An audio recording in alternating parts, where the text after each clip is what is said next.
The Lifestyle Show, presented by Selina MacKenzie. Now, it's hard to believe it's been nearly 5 years since we lost the wonderful Dame Barbara Windsor. Well, since then, her husband, Scott Mitchell, has worked tirelessly to keep her legacy alive, and he's now written a book containing stories of her wonderful achievements, both on and off screen.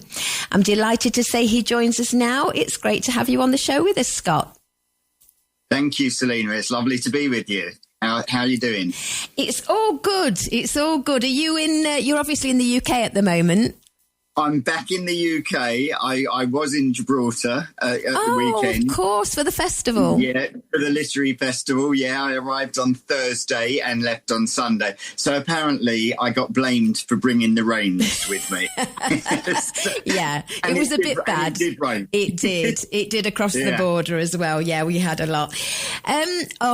Barbara Windsor, such a life, such a colourful life she had, didn't she? So much you must have had to pack in the book. Oh, listen, we were together for 27 years, and it was very difficult, obviously, to get a lot of what happened into the book. But, you know, she was an incredible lady. Obviously, with Barbara and I, she'd kind of led a life before I was born, most likely. So that's just how it worked out with our age difference. But I always say, you know, Barbara kind of lived 10 lives over compared to the rest of us. She certainly packed everything in that she wanted to, and just circumstantially the things that did happen to her throughout her life it made it a very full, exciting, and at times very tough life as well. Yeah, I'm sure. So if we go back then, where did she start and how did she get into the industry? Was the first thing she did the Carry On films? No. And in actual fact, Barbara first realised she could sing and dance was when she was evacuated to Blackpool in the war as an evacuee.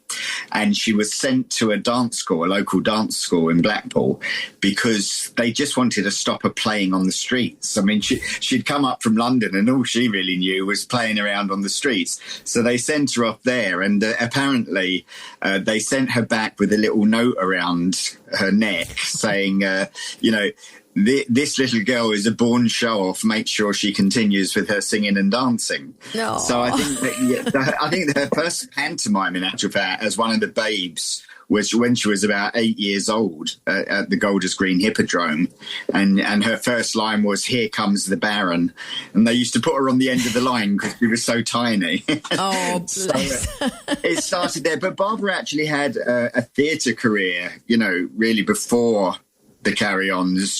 She really came to prominence in a show called Things Ain't What They Used to Be in the 60s, which started at Stratford East with the famous Joan Littlewood theatre workshop. So that's where Barbara was really discovered. But, a lot of her life has been in the theatre. She did cabaret. She sang with the Ronnie Scott band. I mean, Barbara kind of did everything, which in those days you did.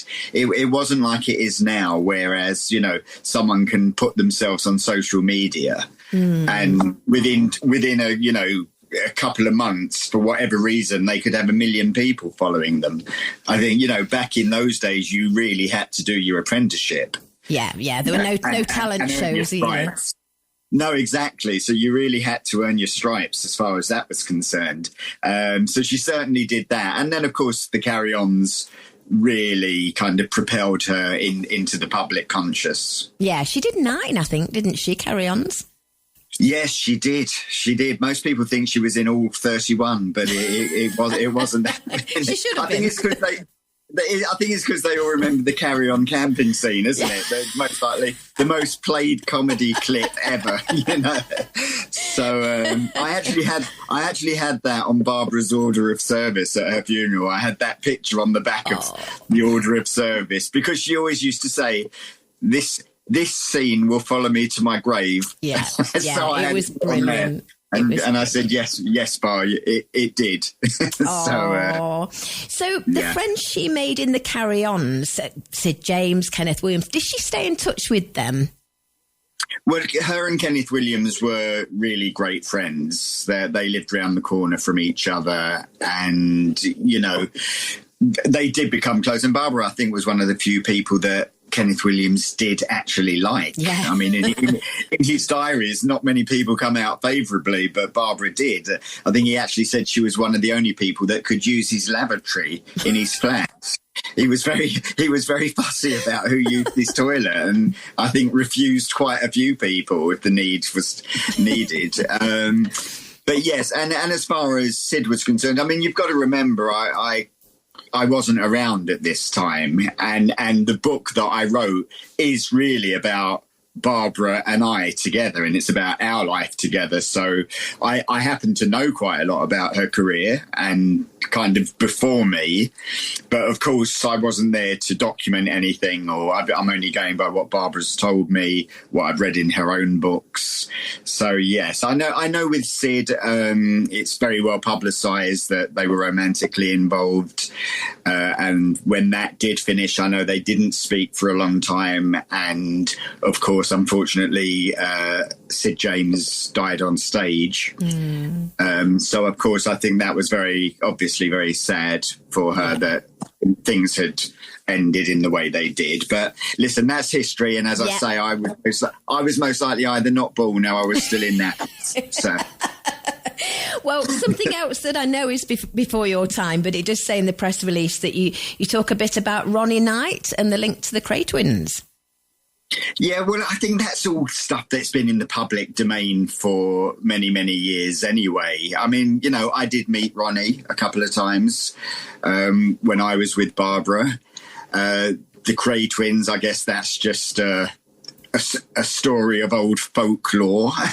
You know, I think it's not unusual, especially maybe way back. And I would think even today that the thing of celebrities and, let's say, people of the underworld occasionally crossing over is not exactly an abnormal thing, you know, whether it be at charity events or that type of, you know, situation. And, of course, Barbara was married to someone who was part of that fraternity. So her life really crossed over in a way that she would never have imagined. I think what we have to remember was Barbara was about show business. Her whole life was aimed at show business from a little girl. What happened when she married Ronnie and that kind of interaction and clash of two worlds wasn't of her doing as such. She didn't go out to say, oh, I want to mix with these people. It's just that she happened to fall in love with someone that was on that side of the track. Yeah, I understand. So how did you guys meet? You were together 27 years. How did you meet? We met in a very strange way. It's my mum and Barbara went to dancing school together when they were 11 years old. Wow. Yes, and then a little bit later on in her life, when she was about 18 and started going out at night, she then got to know my dad as well. And this was before Mum and Dad knew each other. So she always used to wave to my dad and say hi. And she said there was always this really charming, handsome guy called Ronnie Mitchell, who was my dad. He said, and when all the other guys were wolf whistling at her and making comments, Dad would say, come on, let Barbara come through, please. And he was always lovely to her. And then over the years, they passed messages backwards and forwards. And then I'd moved to London. My family were in Sussex. I grew up in Sussex in Hove. And I'd been at I've been out of drama school for 1 year. And Mum said, our old friend Barbara Windsor's coming over for dinner tomorrow. It's her night off from the theatre. She's playing in Brighton. Why don't you join us? And that was how we first met. I went to collect her. She was staying at her friend's house, who was a lovely actor called Victor Spinetti, who I actually ended up doing 2 pantomimes with as an actor, which was very strange how our lives crossed over. And of course, the very strange thing is that Barbara and I were together a year before she was in EastEnders. Oh, wow. And my surname is Mitchell. Of course, yes. I just realised. So everything was kind of it was mapped out for us in the stars. It was, yeah. But you know, of course, when we first got together, there was a lot of raised eyebrows. Barbara was at the end of her second marriage. I was obviously 26 years younger than her. I was an unknown actor, so it caused a lot of comment and people giggling behind our backs and everything. But I think 27 years later, we had the last laugh. Exactly. Exactly that. And we were very devoted to each other, and just had a lovely life together. Yeah, exactly. Well done, you. And she was 20 years in EastEnders. That's a long time, isn't it? Because that was like her second sort of part of acting. Absolutely, yeah. That was kind of it. It reinvented her career, really. When we first met, things were really difficult for Barbara. Unbeknown to her, she had a £1 million debt bestowed upon her from a pub venture that she had with her second husband. And unfortunately, it had all been put in Barbara's name. And she was the one responsible. So we didn't know what was going to happen when we first met. And the irony was I was being called a gold digger at the time. Hilarious, so isn't it? I must have been the worst gold digger that the UK's ever known. Yeah, you're not a very good one, are you? not very wise to that, was I? So anyway, so thank goodness EastEnders came along, and after a good few years of paying back everything, Barbara was able to get back on her feet, and of course had this second half of the most wonderful career where Peggy Mitchell, really was a major part of EastEnders. It couldn't have been anyone else. It's like Del Boy Trotter. I can't imagine anyone but David Jason doing it. She just epitomised who she was. She was brilliant. And it proves as well that Barbara could turn her hand to anything, to comedy, to seriousness. She was brilliant. That's right. And I go back to Joan Littlewood, who I spoke to you about earlier, who really discovered Barbara for the West End in that sense. And she always said, you are a fine actress, Barbara. Don't let people be fooled by the busty blonde in the Carry On films. Yeah. You can do. I mean, she did Shakespeare. She appeared on Broadway. I mean, her career was very, very full, and not just the two things that she's most known for, although she was incredibly proud of the Carry Ons and of EastEnders, because she was always grateful for the fact that she was given a job, let alone anything else. Barbara didn't take anything for granted. She felt privileged to be able to do a job that she loved. She loved the public, meeting the public, and yet she always had time for everyone. And she didn't have very kind words when she saw any celebrities who didn't have time for the public.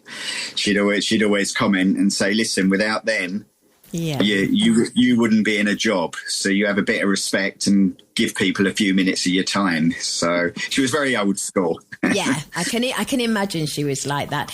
And how did she feel about becoming a dame? Oh, she was completely overwhelmed. I mean, she really was this little kind of girl from the East End who grew up in, parts of the Second World War, scraping her knees. And she's also someone who was such a passionate Brit as well. Barbara loved the UK and especially London. Massive advocate for the royal family. She was brought up, loving the royal family within her family. So for her to receive first her MBE and then her damehood from the Queen was just the most remarkable thing for her. Her only fear when we found out that she got the damehood is behind the scenes. She was worried that people would not like her anymore, that the public would think she might have gone up herself a bit. And I said, I really don't think that that's going to be the case. And it wasn't. And, when we did go out after it was announced, everyone was thrilled for her. And, she still got the same kind of calls from the building sites and taxi drivers and everyone else. So good on you, Babs. Yeah, little pocket rocket, bless her. Exactly. And the worst part of the story is, of course, dementia, which I think robs loved ones like yourselves. It was probably as if she died before she died. And the sad thing is, she couldn't remember what a fantastic life she had. I mean, at what age did she find out about the dementia? Well, she was diagnosed in 2014. And unfortunately, she passed 6 years later. So Barbara's journey was 6 years as far as that was concerned. She was in her 70s when we found out. It usually does come on a bit earlier. By the time you kind of have put it down to old age or getting a bit forgetful, and by the time people get a diagnosis, which, let me tell you, is very hard for people now. Yeah. And I think we mustn't forget dementia is one of the biggest killers we have now, if not the biggest killer. And that's not just in the UK, that is all over the world. So diagnosis is hugely important. So we did find out for the first 4 years, Barbara really didn't want to talk about it. She just wanted to get on with her life, which is what I was advised by her neurologist, keep her working as long as possible. Obviously, the type of work she did, we had to be careful of. For instance, let's say if she was doing live, maybe as it progressed, that would have exposed her a lot because she may have repeated things, within seconds of having a conversation. But look, it's a very cruel disease. Barbara started campaigning with us. We went public in 2018. There was an incredible response.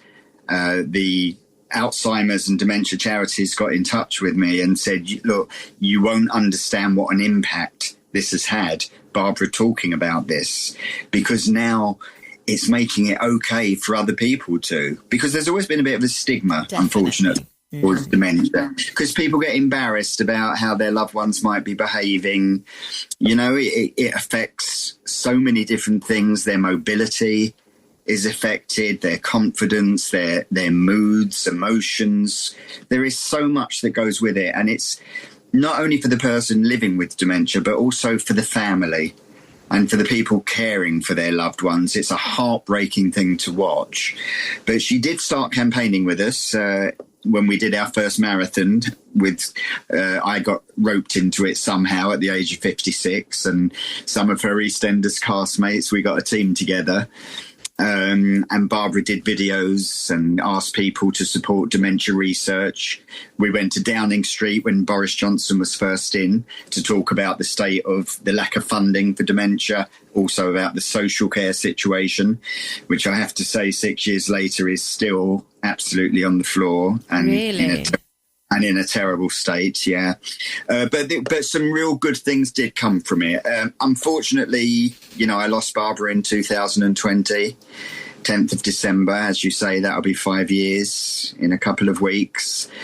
But then I continued the campaigning and got back in touch with the Prime Minister. I was asked in just before he left, where he said he was going to double the money for dementia research, which they did. And also I took an initiative to him. I'm an ambassador for Alzheimer's Research UK. And I took an initiative to him which said, like we had for the COVID vaccine, let's have that for dementia. Get all the specialists together, the NHS, the government, the charities, work on getting a new treatment, really invest in it. And one of the things he said was, we've taken that on board. We're going to set £95 million aside. And with your blessing, we'd like to call it the Dame Barbara Windsor Dementia Goals Programme. Oh, wonderful. So, yeah, so I'm very pleased to say, and the new government has recommitted to it. So we have a government-funded Dementia Goals Programme in Barbara's name, which I'm hugely, hugely proud of for her legacy. And I always say, she won't just be remembered for her bra flying off in camping. Not anymore. It's got a bit more poignant now. But on a serious note, there is a lot more to be done. The treatments, we're on the cusp of some very exciting treatments. They now know that they can actually attack the causes of it. They will be able to slow this down, but we need the investment. There's 2 treatments already approved in the UK. Unfortunately, not cost effective enough yet to be on the NHS. But that's the next thing that we have to campaign for. Everybody should be entitled to treatment for this, because at the moment it's left to the families. They end up having to sell their parents' homes to pay for care homes for private fees. And there's a lot to be done.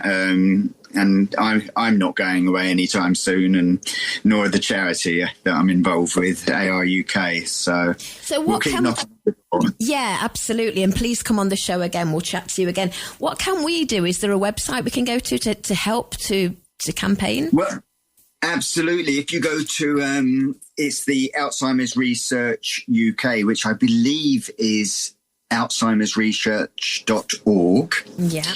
But as I say, the full title is Alzheimer's Research UK. If you Google that, you will come up with their network. And they are always putting out campaigns. Funny enough, I was in Downing Street last week, handing in a petition with another supporter, Annika Rice, and we handed in 68,000 signatures of people who had signed for an early diagnosis, because at the moment people are waiting up to 18 months to get a diagnosis, which, you know, you can't have with dementia because it's a progressive disease. Yeah. So we need it to be in 18 weeks. That's what we need. And especially with the treatments coming forward, that will encourage people to say, look, if you catch this early, these treatments are going to help you. Yeah. So this is where we're heading towards. Well, it's even raising awareness. I mean, I didn't realise a lot of this that you've just said, and I'm sure our listeners won't either. So I mean, that's something we need to raise more awareness as much as anything else. Exactly. I mean, that's why Barbara started the campaigning. That's why I've continued it. I have to say we're in a much better place than we were as far as awareness is concerned. You know, it's spoken about a lot more now because, you know, we continue to get the message out there. And of course, the stats are terrible. It's 1 in 2 of us will either get it personally or be affected personally with a loved one, or we will know someone else who has been affected or their family has been affected.